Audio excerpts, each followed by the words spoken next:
He risked his life to save a buffalo and ended up living the unthinkable. The rain hammered down with biblical fury, turning the drought-stricken earth into treacherous mud within minutes. Mason Colt pulled his sodden hat lower, squinting through the deluge as lightning split the sky. After 8 months of relentless drought that had ravaged his struggling ranch, the storm's sudden violence felt like nature's cruel joke. Too much, too late, and in the worst possible way. He shouldn't be out here. Any sensible rancher would be inside, waiting for the tempest to pass. But Mason had heard something over the thunder, a sound that didn't belong, a desperate, pained bellow that pulled him from his cabin and into the storm's heart. 3 years after returning from his 3rd combat tour, Mason still couldn't ignore a cry for help, even from an animal. Some instincts never fade, no matter how hard you try to drown them in isolation and whiskey. He guided his horse carefully along the edge of the ravine that cut across the eastern border of his property. The normally dry wash now churned with angry, muddy water. Lightning illuminated the landscape in stark flashes, and in one of those moments, Mason spotted it, a young bull buffalo thrashing in the mud near the bottom of the ravine. One of the wild herd that occasionally wandered through the area. It had apparently slipped down the embankment and was now trapped, half submerged in the rising water and sucking mud. Mason dismounted, securing his nervous horse to a sturdy bush before carefully making his way closer to the edge. The buffalo was a yearling male, not yet massive, but still easily 600 pounds of terrified, powerful animal. Its dark eye rolled wildly as it spotted him, its struggles intensifying. "Easy now," Mason called out, his voice barely audible over the storm. "I'm not here to hurt you." The words were absurd, talking to a wild animal that certainly couldn't understand him, yet something in his tone seemed to register. The buffalo's thrashing subsided slightly, though whether from comprehension or exhaustion, Mason couldn't tell. He assessed the situation with the tactical precision that had once kept him and his unit alive in hostile territory. The ravine wall was steep but navigable. The buffalo was stuck in a depression where the rushing water pooled, creating a deepening mud pit. Its right front leg appeared injured, possibly broken, which explained why it couldn't leverage itself out. Most crucially, the water level was rising. If Mason did nothing, the animal would drown within the hour. The sensible choice was clear. Turn around, go home. Let nature take its course. Wild buffalo were not his responsibility. His struggling ranch, with its mounting debts and failing wells, should be his only concern. But as another plaintive bellow rose from the trapped animal, Mason knew he couldn't walk away. He returned to his horse and retrieved a coil of rope from his saddle. As he prepared to descend into the ravine, the distant rumble of an approaching vehicle made him turn. Headlights cut through the rain as a heavy-duty pickup pulled up nearby. The door opened, and a tall figure emerged, wearing an expensive rain slicker with the Blackridge Ranch logo, his corporate neighbor's insignia. "Colt, what the hell are you doing out in this?" the man shouted, approaching with a flashlight beam bouncing through the darkness. Mason recognized Derrick Keegan, the operations manager for Blackridge, the massive commercial ranching operation that had been systematically buying up all the struggling small ranches in the area. They'd made Mason multiple offers for his modest 300 acres, each one harder to refuse as his financial situation worsened. "There's a buffalo trapped down there," Mason replied, nodding toward the ravine. "Going to try and get him out."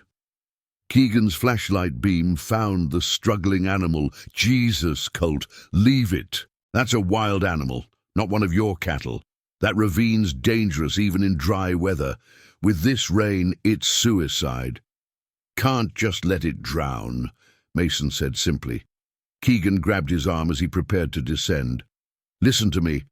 If you're determined to do something, I've got a rifle in my truck. One clean shot, end its suffering. That's the sensible thing.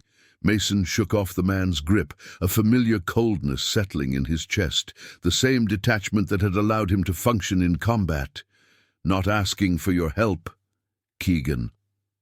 "Your funeral," Keegan muttered, then added more loudly, "When you're ready to sell this worthless piece of land, our offer still stands." "Assuming you survived this foolishness," Mason ignored him, securing one end of his rope to a sturdy tree before beginning his descent into the ravine. The mud-slicked walls made every step treacherous. Twice he lost his footing, sliding several feet before managing to catch himself. By the time he reached the bottom, his clothes were caked with mud, and the roaring water had risen to his knees. The buffalo watched his approach with wary eyes, its massive head lowered defensively despite its trapped position. Mason moved slowly, talking in a constant low voice that couldn't possibly be heard over the storm, but seemed to help keep the animal from panicking further. Getting close enough to loop the rope around the buffalo's torso would be the most dangerous part.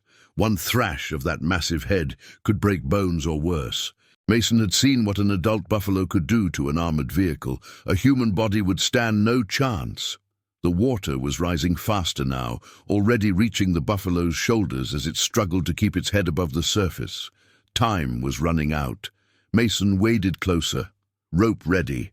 I know you're scared," he said, his voice steady despite the adrenaline coursing through him. "I'm scared too.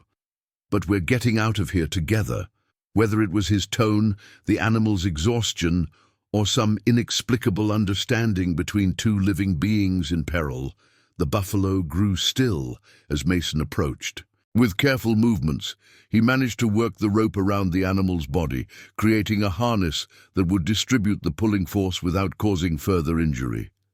That accomplished, Mason began the grueling process of trying to help the massive animal free itself from the mud's suction. He pulled on the rope, bracing himself against the current, trying to guide the buffalo toward a less steep section of the ravine wall. The animal seemed to understand, working with him rather than against him, though its injured leg clearly caused it great pain. For 20 minutes, they struggled together, man and beast, against mud and water and the storm's continuing fury.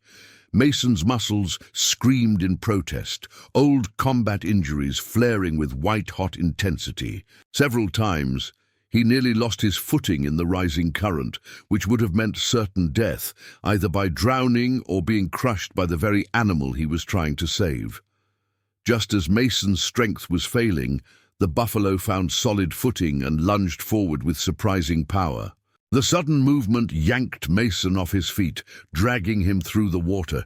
He held onto the rope, using it to pull himself up as the buffalo, somehow sensing the path to safety, began laboriously climbing the ravine wall at its lowest point. The ascent was agonizing. The buffalo would climb a few feet, slip back, then try again with stubborn determination. Mason pushed and pulled, guiding and encouraging, his hands raw and bleeding from the rope and sharp rocks. He lost track of time, lost awareness of anything beyond the next foot of progress, the next handhold, the next surge of effort.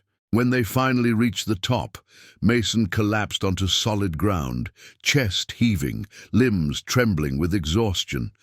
The buffalo stood nearby, sides heaving, its injured leg held carefully off the ground, but alive, gloriously, improbably alive. Mason became aware that the rain had lessened to a steady drizzle. The worst of the storm had passed while they fought their way out of the ravine. Dawn was breaking, pale light seeping through the clouds. Keegan and his truck were gone. As consciousness began to fade, Mason reached out a mud-covered hand toward the buffalo. The animal, defying all wild instinct, took a halting step toward him and lowered its massive head. Mason felt the warm breath against his palm before darkness claimed him. He awoke to sunlight and pain. Every muscle in his body screamed in protest as he tried to move. He was still where he had fallen, though hours must have passed judging by the sun's position. His clothes had dried stiff with mud, and his skin felt sunburned and raw. Sitting up required monumental effort. Mason looked around, expecting the buffalo to be long gone. To his astonishment, the animal stood about 50 yards away, grazing on what little vegetation had survived the drought. When Mason moved, the buffalo raised its head, regarding him with what could almost be interpreted as concern. "You're still here," Mason croaked, his voice rough from thirst and exhaustion. The buffalo lowered its head briefly before returning to its grazing, seemingly content to remain in the vicinity of the man who had saved it. Mason struggled to his feet, wincing at the pain that shot through his left side. Possibly broken ribs, definitely torn muscles, and a collection of cuts and bruises that would take weeks to heal.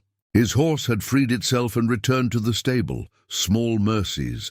The walk back to his cabin was slow and painful. Twice he had to stop and rest, and both times he noticed the buffalo watching him from a distance, limping along a parallel path. By the time Mason reached his porch steps, the strange sensation that had been building since the rescue had solidified into certainty. Something profound had happened in that ravine, something beyond a simple rescue. As he paused at his door, Mason looked back across his drought-stricken land to where the buffalo now stood silhouetted against the morning sky. For the first time since returning from war, he felt something crack open inside him, something that had been sealed tight against the world. "What now?" he whispered, uncertain whether he was asking the buffalo, himself, or the universe at large. None provided an immediate answer, but as Mason finally entered his cabin to tend his injuries, he carried with him the strangest feeling that his impulsive act of compassion had set something in motion that would change everything. 3 days after the rescue, Mason sat on his porch, ribs tightly wrapped and a mug of coffee cooling beside him, as he watched the buffalo grazing at the edge of his property. The animal's injured leg was clearly still causing pain, but it moved with surprising grace nonetheless, keeping weight off the limb while managing to forage effectively. More inexplicable than its injury was the fact that it hadn't left. Wild buffalo didn't behave this way. They certainly didn't linger around human habitations, especially after traumatic encounters. Yet there it was, a living, breathing impossibility. Mason had named it Thunder, partly for the storm that had brought them together, and partly for the rumbling sound it made when approached. Not quite a threat, more like a greeting. A sound Mason was becoming accustomed to as he made his cautious daily visits, bringing buckets of water to supplement the meager puddles left by the rain. He was contemplating this strange development when a dust cloud on the access road announced an approaching vehicle. Mason tensed, expecting Keegan or another Blackridge representative. Instead, a modest SUV with government plates pulled up beside his weather-beaten truck. A woman emerged, early 30s, with dark hair pulled back in a practical ponytail and the purposeful movements of someone comfortable in the field. She wore khaki pants, hiking boots, and a light blue shirt with the Wyoming Department of Wildlife emblem. She spotted Mason on the porch and approached with a direct stride. "Mason Colt," she called as she neared. "I'm Elena Reed, wildlife biologist with the state." Mason nodded without rising, his wrapped ribs making normal courtesies painful. "Someone report me," he asked, gesturing toward Thunder with his chin. Elena followed his gaze, her expression shifting from professional politeness to genuine surprise. "Yes, actually, Blackridge Ranch filed a complaint about a dangerous wild animal being harbored illegally," she replied, studying the buffalo with evident interest. "Though harbored seems like the wrong word, unless you've got it fenced in somewhere I can't see." "Free to leave any time," Mason said. "Hasn't wanted to." Elena approached the porch steps, her attention still fixed on Thunder. "May I?" she asked, indicating the empty chair beside him. When Mason nodded, she sat and pulled a small tablet from her bag, making quick notes. "That's highly unusual behavior for bison," she murmured. Adult males typically avoid human proximity unless habituated through captivity. Was it injured when you found it? Mason gave her a concise account of the rescue, omitting the more harrowing details and his own injuries. Elena listened intently, occasionally glancing between him and Thunder with growing fascination. "And now you're telling me you physically pulled a 600-pound wild buffalo out of a ravine by yourself?" she asked when he finished. "More like we worked together," Mason clarified. "Smart animal. Understood what needed to happen." Elena's eyebrows rose at this, but she didn't contradict him. "Would you mind if I approach it?" she asked instead. "Your call. He's cautious but not aggressive. Comes closer each day." Elena set aside her tablet and slowly descended the porch steps. Thunder immediately noticed her approach, raising his massive head and focusing intently on this new human. Elena moved with practiced care, stopping every few yards to let the buffalo grow accustomed to her presence. Mason watched with interest. There was something appealing about the biologist's methodical approach, a respect for the animal's space and intelligence that resonated with his own feelings toward Thunder. When Elena had closed half the distance to the buffalo, Thunder made his rumbling greeting sound. Elena froze, then looked back at Mason with wide eyes. "That's unusual vocalization," she called softly. "Almost sounds like purring," Mason finished. "Does it every time I bring water?" Elena's scientific reserve cracked into a genuine smile of wonder. "Mr. Colt, I think you've made a friend, a very improbable, scientifically fascinating friend." She spent another hour observing Thunder from varying distances, making notes and occasionally taking photographs with a small camera. When she finally returned to the porch, her professional demeanor had given way to barely contained excitement. "Do you have any idea what you've got here?" she asked, settling back into the chair beside him. "According to our records, this buffalo is part of the Shadow Hills herd, one of the few genetically pure lineages left in the wild. No cattle DNA intermixed. They're incredibly rare and valuable from a conservation standpoint. Explains why he's so smart," Mason offered. Elena laughed, a warm, unexpected sound. "Not sure genetics account for the behavior I'm seeing, but yes, these are remarkable animals." She hesitated, then added more seriously, "The complaint from Blackridge is a problem, though. They're claiming the buffalo poses a danger to their cattle and staff. They want it removed or destroyed." Mason's jaw tightened. Keegan suggested shooting it during the storm, said it was the sensible thing. "That doesn't surprise me," Elena sighed. "Blackridge values efficiency over conservation. Always has." "It stays," Mason said flatly. "On my land by choice, not harming anyone." Elena studied him for a long moment. "Legally, you're on solid ground as long as you're not restraining it. Wild buffalo have protected status, especially genetically important specimens like this one." She tapped her tablet thoughtfully. "I could register this as a voluntary wildlife monitoring situation. Document its recovery before it rejoins the herd." "If it rejoins the herd," Mason corrected. Elena's expression softened. "Mr. Coltis, I understand the connection you feel. Believe me, I've worked with wildlife long enough to know these bonds can form. But Thunder, is that what you called him, is a wild animal with natural migratory patterns. When he's healed, his instincts will likely draw him back to his herd." Mason didn't argue, but something in him doubted her certainty. There was something in Thunder's eyes that suggested more than instinct was at work here. "I'll check back in a week to monitor his recovery," Elena said, rising to leave. "In the meantime, keep your distance as much as possible. Try not to habituate him to human presence more than necessary."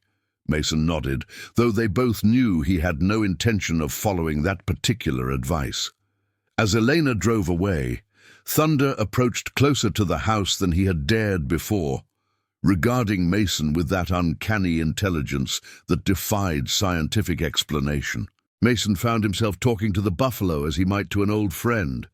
Guess you're special, even for a buffalo. Rare genetics or something." He paused, then added with a wry smile, "Got the government interested now. Hope you don't mind the attention." Thunder made his rumbling sound and lowered his massive head to crop the sparse grass near the porch steps. An ordinary action for a buffalo, perhaps, but the timing felt deliberately communicative. The next 2 weeks fell into a strange new rhythm. Mason's injuries slowly healed as he went about his ranch chores, modified to accommodate his limitations. Thunder's leg improved as well, though he continued to favor it slightly. The buffalo's territory expanded to include most of Mason's property, but he never wandered beyond the boundaries, even where there were no fences to contain him. Elena visited 3 times, her initial scientific curiosity evolving into genuine investment in both the buffalo's recovery and Mason's unusual relationship with him. She brought books on buffalo behavior and conservation, leaving them with Mason for reference, though they both knew it was because she'd recognized his intelligence and curiosity behind his taciturn exterior. It was during her 4th visit, almost a month after the rescue, that the true strangeness of the situation became impossible to ignore. They were sitting on Mason's porch, in what had become their customary observation positions, when Thunder approached within 10 yards of the house, closer than ever before. The buffalo lowered himself carefully to the ground, folding his legs beneath him in the dust, and proceeded to watch them with the focused attention of a sentinel. "I've never seen anything like this," Elena admitted, her scientific detachment momentarily abandoned. "It's almost like he's keeping you company." "Does it a lot," Mason confirmed, "especially in the evenings." "Do you talk to him?" she asked. Mason hesitated, then nodded. He hadn't told anyone about the conversations he'd been having with Thunder, one-sided dialogues that had somehow become the most honest communication he'd engaged in for years. There was something about the buffalo's silent presence that made it possible to voice thoughts he'd kept buried since returning from combat. "What do you talk about?" Elena asked, her tone free of judgment. "Everything?" "Nothing." Mason struggled to explain, "Things I haven't told anyone else." He paused, then added quietly, "Easier talking to him than people. He doesn't expect answers or solutions, just listens." Eleanor was quiet for a long moment, observing the unusual tableau, the wounded veteran and the wild buffalo, connected by something science couldn't readily explain. "There's healing in that," she finally said. "For both of you, I think." Something in her words resonated with a truth Mason had been feeling but couldn't articulate. He had saved Thunder's life, yes. But something about the buffalo's continued presence was slowly saving him in return, drawing him out of the isolated shell he'd constructed upon returning from war. "Blackridge is still pushing for removal," Elena said, changing the subject. "I'm holding them off with paperwork and regulations. But they're persistent. Why do they care so much about one buffalo?" Mason asked. Elena's expression turned grim. "It's not about the buffalo, not really. Keegan's made no secret of wanting your land. I think he sees Thunder as a potential leverage point, create enough problems for you that selling becomes the path of least resistance." Mason hadn't considered this angle, but it made sense. Blackridge had been systematically absorbing small ranches throughout the region, and his property, with its natural spring, would be particularly valuable despite its current drought-stricken condition. "Not selling," he said flatly. "Not to them, not to anyone." Elena smiled. "I figured that was your position." She hesitated, then added, "I might have a solution that helps both you and Thunder, if you're interested in hearing it." As the sun began to set, casting long shadows across the parched land, Elena outlined a proposal involving a wildlife conservation easement, a legal designation that would protect both the land and Thunder while potentially providing tax benefits and grant opportunities for sustainable ranching practices. It would mean some changes to how you operate, she explained, but it could also mean a fresh start for this place, for both of you. Thunder, still resting in his unusual sentinel position, made his rumbling sound as if in agreement. Mason found himself considering possibilities he hadn't imagined a month ago, before a desperate buffalo and an unexpected storm had upended his carefully maintained isolation. "I'll think about it," he promised, his eyes meeting Elena's with a directness that had once been characteristic of him, before war and loss had taught him to look away. As twilight deepened into night, the three unlikely companions sat in companionable silence, each sensing that something unprecedented was taking shape, something that defied explanation but felt, nonetheless, like exactly what was meant to be. 6 months after the night of the storm, Mason stood on the rise overlooking his property, barely recognizing the landscape before him. Where once there had been dusty, drought-ravaged fields, now patches of native grasses spread in expanding circles. The transformation wasn't dramatic enough to be called lush, not yet, but the contrast with what had been was striking nonetheless. Thunder grazed peacefully at the center of the largest patch, his massive form now fully healed and glossy with health. He was no longer alone. 3 more buffalo, 2 females and a younger male, had appeared 2 months earlier, drawn perhaps by some invisible signal from Thunder or simply by the improving conditions. They kept their distance from the ranch house, but seemed content to remain within the boundaries of Mason's land, forming a small but growing herd. "It's the buffalo-centric rewilding effect," Elena had explained during one of her now regular visits. Their natural grazing patterns break up the hard soil crust, allowing water absorption. Their hooves press seeds into the ground, and their dung fertilizes.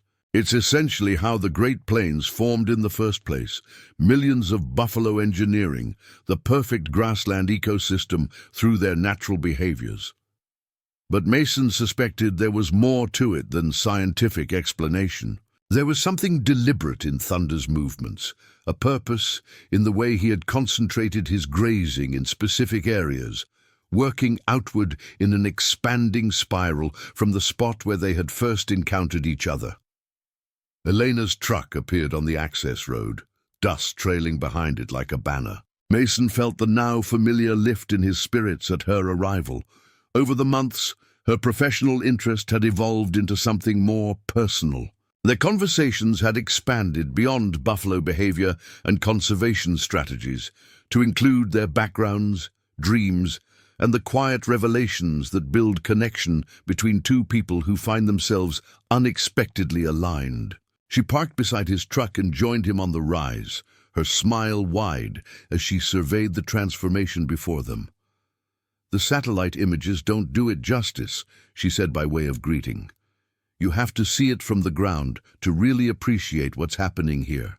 "Thunder knows what he's doing," Mason replied, the terseness of his speech having gradually softened during their months of acquaintance. "I've stopped arguing with you about his intelligence," Elena laughed. "The data speaks for itself."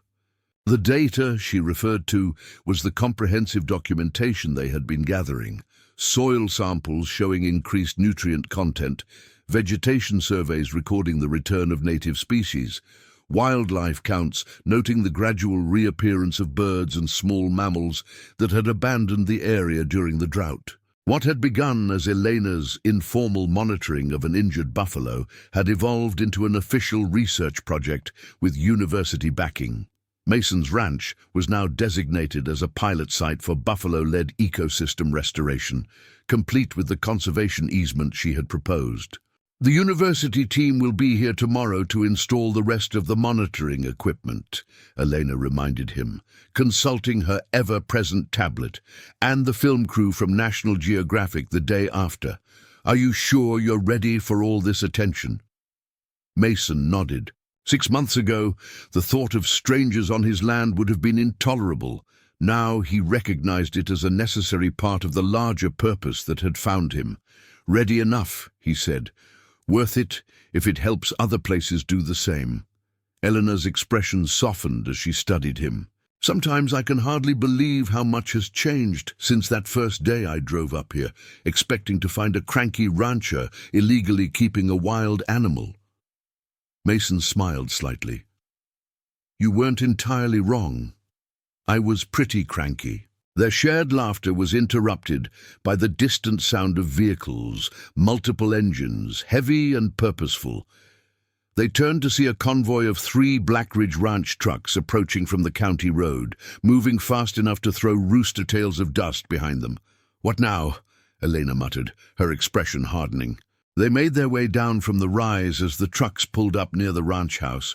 Derrick Keegan emerged from the lead vehicle, followed by 2 men Mason recognized as Blackridge security personnel. "Colt," Keegan called, his tone falsely cordial. "We need to discuss your buffalo problem. It's gotten out of hand." "No problem here," Mason replied evenly. "They're on my land legally, state and university approved." Keegan's friendly facade slipped slightly. "They're wild animals, uncontained. They've been seen near our property line. It's a liability issue." "Your property line is fenced on your side," Elena interjected, her professional voice tinged with barely concealed dislike. "And buffalo have protected status. You know this, Mr. Keegan. We've been through it repeatedly with your legal team." Keegan ignored her, focusing on Mason. "Be reasonable, Colt. This little conservation project has gotten you some nice tax breaks and publicity, but let's be honest. Your ranch was failing before, and it's still not viable. Blackridge's offer still stands, above market value for the acreage. You could start fresh somewhere else, somewhere without the complications."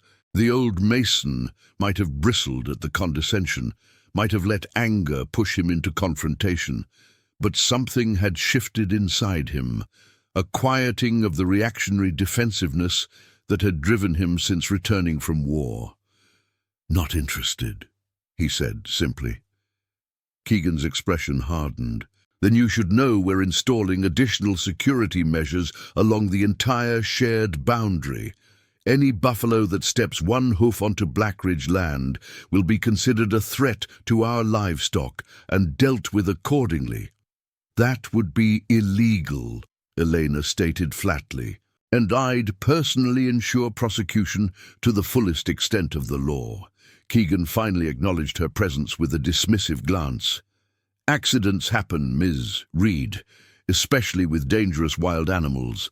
Now, if you'll excuse me, I have actual productive ranching to oversee."